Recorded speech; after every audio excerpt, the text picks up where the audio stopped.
Hello guys समस्त को नमस्कार आओ राकेश टिपेन डेली लाइफस्टाइल ब्लॉग रे समस्त को स्वागत आओ आज आमर गाँव रे टूर्नामेंट चलची जोटा कि नागार आओ ये कालेर टूर्नामेंट चलची देखो गाइस मोटू रे आओ देखी पारती बेड़ी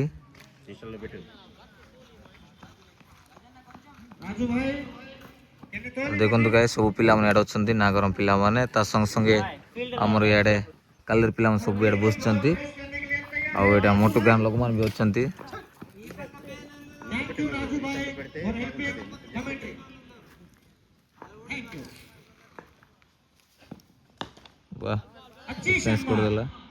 अच्छी बॉलिंग का प्रदर्शन और अच्छी सम्मान, कोई रन नहीं कोई नुकसान नहीं।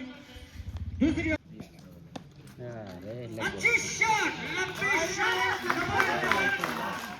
जेसीबी का छक्का और इस 6 रन के साथ टीम का स्कोर बढ़ता हुआ 13 रन। दूसरी ओवर जारी 13 रन और बासु का बल्ले से एक पहले छक्का, खाता भी ऐसी ओपनिंग किया कि छक्के से ओपन किया। अच्छी बैटिंग का प्रदर्शन।